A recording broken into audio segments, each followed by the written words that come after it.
Cette camionnette, personne ne souhaite la voir arriver un jour chez soi. Impressionnant, ils sont déjà en tenue de combat. Pourtant, ce matin, Reynald l'attend de pied ferme. Bonjour. Il accueille Catherine Joao et ses hommes en blanc qui viennent pour une prestation très particulière. Bonjour. Mon collègue va entrer sur les lieux et faire une organisation visuelle. Donc il va prendre en photo la totalité de la maison le plus en détail possible. Et après on fera un tri avec vous de ce que vous souhaitez garder et de ce que vous souhaitez jeter. D'accord. Cette équipe travaille pour une société privée spécialisée dans le nettoyage des maisons où s'est déroulé un crime.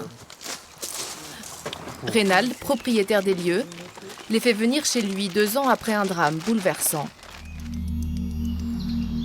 C'était au printemps 2010, à l'étage de sa maison. Dans un accès de folie, la compagne de Reynald poignarde mortellement leur fille, Rose, âgée de 5 ans. Longtemps, la maison a été fermée, mise sous scellé par la justice. Maintenant que l'enquête est finie, Reynald peut reprendre possession des lieux, mais pour lui, l'endroit est invivable. Combien de fois j'ai eu l'idée de vider un bidon d'essence, puis craquer une allumette, puis m'en aller. On y pense.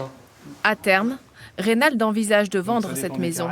Mais ce ne sera possible qu'après cette étape difficile, la nettoyer de fond en comble. Il y a du sang, voilà, c'est ici, il y a du sang. En fait, c'est dans tout ce que, voilà, il y en a là.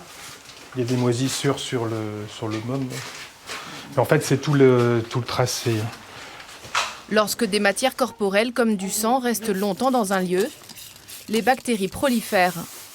Et cela peut générer des maladies infectieuses graves, telles la gale ou la tuberculose. C'est pas un simple ménage, quoi. C'est un crime de sang, et un crime de sang. C'est-à-dire qu'on peut pas nettoyer ça à l'eau de Javel ou au papier d'Arménie, quoi. Donc, la maison est passée au crible. Ce qui est contaminé est arraché et emballé dans des sacs spéciaux, destination l'incinérateur. Même l'air est désinfecté, avec un produit très puissant, introuvable dans le commerce. Dans ce grand ménage, seuls les jouets de Rose seront épargnés. Reynald refuse de les jeter. Une telle opération peut durer jusqu'à 3 jours et coûter près de 10 000 €. C'est à ce prix que les maisons qui ont connu l'horreur peuvent trouver une seconde vie. Chaque jour, 2 meurtres se produisent en France. Quelques mois après les faits, la plupart des maisons du crime se retrouvent sur le marché.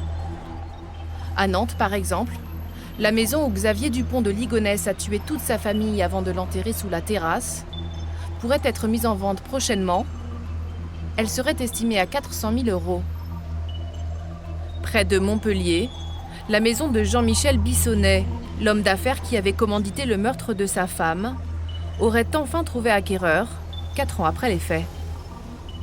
La vente de ces maisons maudites représente un casse-tête pour leurs propriétaires. Que valent ces biens immobiliers? Faut-il parler du drame aux futurs acquéreurs? Bonjour monsieur. Bonjour, c'est Vanille. Maintenant qu'elle est assainie, Reynald peut envisager de vendre sa maison. Aujourd'hui, il reçoit un professionnel de l'immobilier qui vient en évaluer le prix. Monsieur Benet est au courant de ce qui s'est passé ici. Reynald veut savoir si cela change l'estimation. Donc j'ai enlevé l'alarme. La visite commence de manière tout à fait classique. Sans poser de questions, le professionnel mesure les pièces une à une pour déterminer la superficie du bien. Un peu plus de 20 mètres carrés pour cette pièce. Ouais, c'est pas mal. Pour une chambre, c'est très bien. Surtout une chambre. Il note au passage les caractéristiques du bâtiment. On descend? Et c'est finalement Reynald qui aborde l'épineux problème du passé criminel des lieux. J'ai une question. Est-ce que c'est de le cacher Le cacher, si vous voulez, non. Cacher ce qui s'est passé. Il faut pas cacher ce qui s'est passé. Maintenant, c'est pas forcément la première chose qu'il faut expliquer aux gens lorsqu'ils veulent visiter. Mais je pense qu'il faut... Non, il faut pas cacher. Je vous le dis. Pour cet expert, le passé de la maison ne pose pas de problème majeur et ne devrait donc pas impacter son prix. Qui pourrait quantifier ce qui s'est passé. C'est purement à l'appréciation de chacun. Donc, il faudrait partir sur un prix du marché, tout simplement. Par souci d'honnêteté, Reynald n'envisage pas de taire ce qui s'est passé dans sa maison.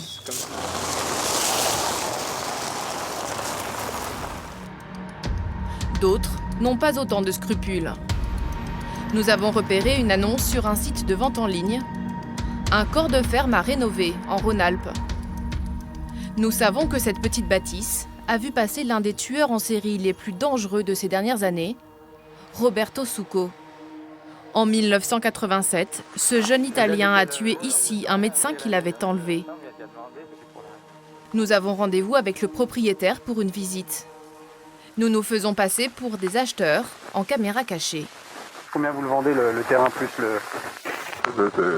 250 000 euros. 250 000 Ouais. Avec 2000 mètres. Une ruine de 80 mètres carrés, un terrain non constructible, au bord d'une route et sans électricité. Le tout pour 250 000 euros, pas vraiment une bonne affaire. Les minutes défilent, toujours aucun mot du passé de la maison. Ce n'est que lorsque nous insistons qu'il lâche finalement le morceau. Cette bâtisse n'a absolument aucune histoire. Elle n'a absolument rien de... Il y en a une histoire. Mais qu'est-ce qu'il y a eu alors? Dans la maison, on a trouvé un cadavre, oui. C'est vous qui l'avez trouvé? Ben oui. Ah bon? Le corps était sec. Hein. Alors, Ça a dû être traumatisant pour vous, non? oui, moi ça me fait encore pas trop. Mais bon, si, quand même, c'est quelque chose. Hein. Ouais. Puisque vous en a parlé, il n'y a rien à cacher là. Hein. Ça, c'est... Mais vous le dites pas quand même avant? Bah non. Quand vous avez des Faut acheteurs. le dire, ça. Quoi, ça vous gêne ou ça, vous? Bah je sais pas, peut-être. Merci en tout Le cas. propriétaire est pris en flagrant délit de dissimulation. Dans ces cas-là, pour l'acheteur, aucun recours n'est possible une fois la vente faite. Juridiquement, un crime passé sous silence n'est pas un vice caché. Il est bien difficile de dire la vérité pour une raison simple. Une fois l'histoire connue, le bien perd souvent beaucoup de sa valeur. C'est ce qui s'est passé pour une maison tristement célèbre. Le chalet de la famille Flactif au Grand Bornand, dans les Alpes. En 2003, cette famille est massacrée dans sa maison par un voisin. 6 ans après le drame, le chalet est mis en vente. Évalué à 826 000 euros, il sera finalement vendu pour 315 000 euros à un couple de Belges. La décote est spectaculaire. Plus de 60% de sa valeur. En France, un seul expert immobilier a étudié le marché de ces maisons de l'horreur. Il est installé à Lille. Pour Jean-Jacques Martel, les faits divers très connus comme l'affaire Flactif impliquent de fait une décote. 50%, ça me paraît être un minimum lorsqu'il y a une médiatisation et lorsqu'il y a des faits d'horreur qui sont entretenus, révélés, qui sont portés à la connaissance du plus grand nombre.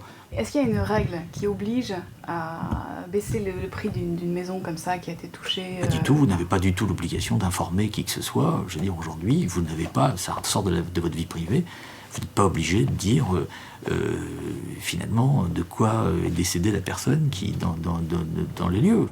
S'il n'y a pas d'obligation de dire la vérité lors d'une vente, il n'y en a pas non plus lors d'une location. Guy et Marie-Claude sont propriétaires d'une dizaine d'appartements qu'ils louent via une agence. Venez vous asseoir. Ils acceptent de parler à visage découvert parce qu'ils ne sont pas en contact direct avec leurs locataires. Récemment, un étudiant a été retrouvé égorgé dans un de leurs studios. Je suis allé au studio et quand j'ai ouvert la porte et découvert le studio avec ma femme, d'abord ça sentait, parce qu'avec le sang et tout, ça sent. Hein. Et puis il y avait du sang partout, il y avait... Vous voyez presque la scène, il n'y avait plus le corps, mais c'était la scène, quoi. C'était épouvantable. Ouais, tout ça, La police a finalement conclu au suicide. Guy et Marie-Claude ont préféré ne pas dévoiler aux nouveaux locataires le passé lugubre de cet appartement, qu'ils ont entièrement refait à neuf. Et le locataire aujourd'hui, vous pensez qu'il n'en sait rien de ce qui s'est passé? J'espère, parce et que moi j'ai on rien voudrait pas dit. lui dire. Hein. Et moi j'ai rien dit. Hein. Ah bah non, ah bah dites donc, si je lui dis, dites donc, il y a eu un meurtre, je lui fais vivre la scène comme je vous la fais vivre, bah, il me rend les clés, puis je suis pas près de leur louer. Ce serait dommage, parce que... Ah bah alors là, non. Ça mérite pas ça, quoi. C'est... Non. Mais vous voyez, c'est pas... Ben non, faut pas lui dire, hein, le pauvre. Hein. Surtout qu'il est très content. Hein. Juste après les faits, On la va plupart aller des au fer. propriétaires préfèrent cacher le passé macabre de leurs biens. Mais avec le temps, certains arrivent à faire de ces histoires criminelles un atout. Gérard de Mester, banquier de profession, est un homme heureux. Félix ne court pas trop vite. Il habite dans une belle propriété à Lurs, en Provence. Une propriété qui a priori tout pour plaire. L'endroit dont il est le plus fier, le voici, cette cour intérieure. Donc ça, c'est la partie qu'on a restaurée. Voici la même maison 11 ans auparavant. Une vaste ruine. Quand il l'a achetée, elle était abandonnée, squattée par des toxicomanes. Dans la région, cet endroit avait mauvaise réputation.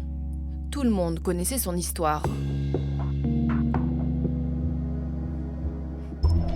Dans les années 50, c'est ici que vivait le célèbre Gaston Dominici, un fermier bourru, accusé du meurtre d'un couple d'Anglais et de leur petite fille.